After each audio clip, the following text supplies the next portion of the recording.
नमस्कार, भक्ति व्रत कथा चैनल पर आपका स्वागत है।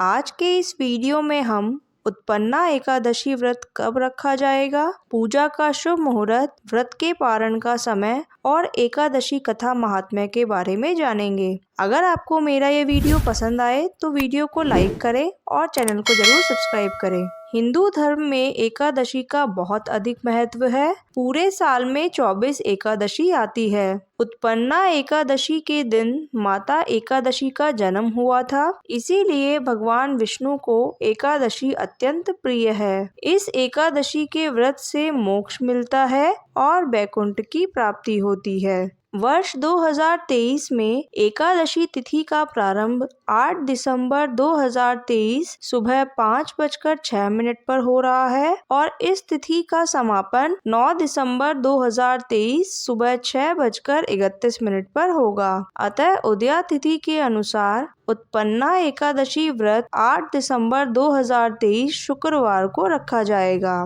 पूजा का शुभ मुहूर्त सुबह 8:19 से लेकर 10:55 तक रहेगा। व्रत के पारण का समय 9 दिसंबर 2023 शनिवार की दोपहर 1:15 से लेकर 3:20 तक रहेगा।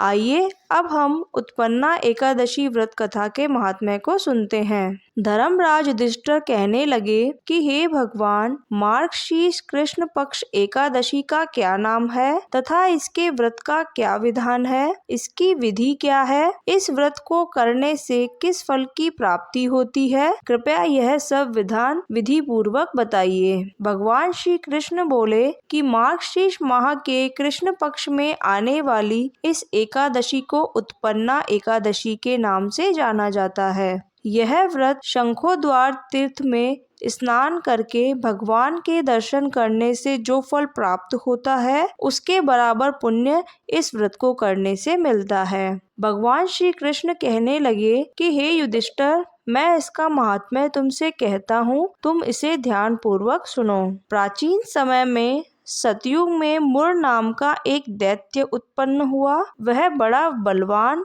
और भयानक था। उस प्रचंड दैत्य ने इंद्र, आदित्य, वसु, वायु, अग्नि आदि सभी देवताओं को पराजित किया था। तब इंद्र सहित सभी देवताओं ने भयभीत होकर भगवान शिव से सारा वृतांत कहा और बोले कि हे कैलाशपति, मुर दैत्य से भयभीत होकर सभी देवता मृत्यु लोक में फिर रहे हैं। तब भगवान शिव ने कहा कि हे देवताओं, तीनों लोकों के स्वामी, भक्तों के दुखों का नाश करने वाले भगवान विष्णु की शरण में चलना चाहिए। वे ही तुम्हारे दुखों को दूर कर सकते हैं। शिवजी के ऐसे वचन सुनकर सभी देवता क्षीर सागर में पहुंच गए। वहां भगवान को शयन करते हुए देखकर हाथ जोड़कर उनकी स्तुति करने लगे कि हे मधुसूदन, आपको नमस्कार है, आप हमारी रक्षा करें। दैत्यों से भयभीत होकर हम सब आपकी शरण में आए हैं। आप इस संसार के कर्ता,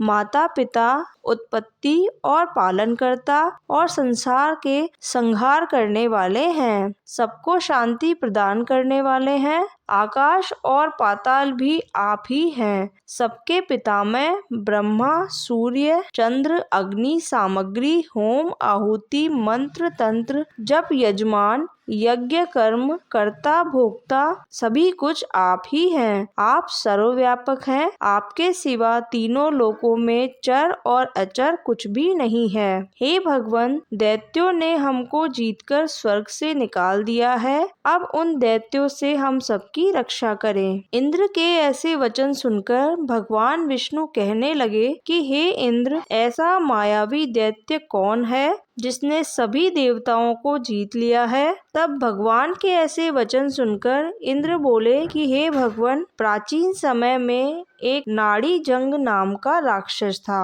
उसके महापराक्रमी मुर नाम का पुत्र हुआ। वह चंद्रावती नगरी में रहता था। उसी ने सभी देवताओं को स्वर्ग से निकालकर वहां अपना अधिकार कर लिया है। उसने इंद्र आदि सभी देवताओं के स्थान पर भी अधिकार कर लिया है। सूर्य बनकर स्वयं ही प्रकाश करता है, स्वयं ही मेघ बनता है और सबसे अजेय है। यह सुनकर भगवान ने कहा कि हे देवताओं, मैं शीघ्र ही उसका संहार करूंगा, तुम चंद्रावती नगरी में जाओ। इस प्रकार कहकर भगवान सहित सभी देवता चंद्रावती नगरी में गए। उस समय दैत्य मुर सेना सहित युद्ध भूमि में गरज रहा था। उसकी भयानक गर्जना सुनकर सभी देवता भय के मारे चारों दिशाओं में भागने लगे।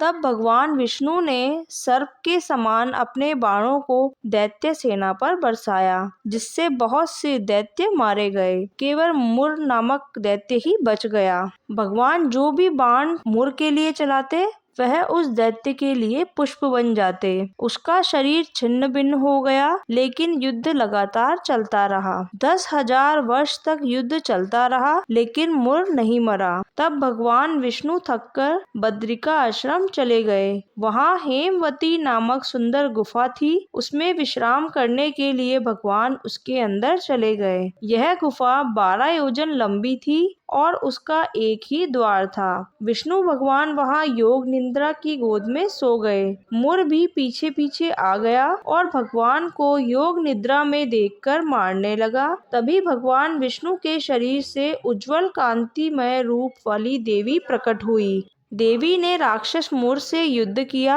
और उसे तत्काल मौत के घाट उतार दिया। श्री हरि जब योग निद्रा की गोद से उठे तो सब बातों को जानकर उस देवी से कहा कि आपका जन्म एकादशी के दिन हुआ है, अतः आप उत्पन्ना एकादशी के नाम से पूजित होंगी और आपके भक्त वही होंगे जो मेरे भक्त हैं। माता एकादशी का जन्म उत्पन्ना एकादशी के दिन हुआ, इसीलिए भगवान विष्णु को एकादशी अत्यंत प्रिय होगी। बोलिए विष्णु भगवान की जय। अगर आपको मेरा ये वीडियो पसंद आया तो वीडियो को लाइक करें और कमेंट बॉक्स में राधे राधे लिखें। लेटेस्ट व्रत, त्योहार एवं कथाओं के वीडियो के लिए भक्ति व्रत कथा चैनल को सब्सक्राइब करें। धन्यवाद।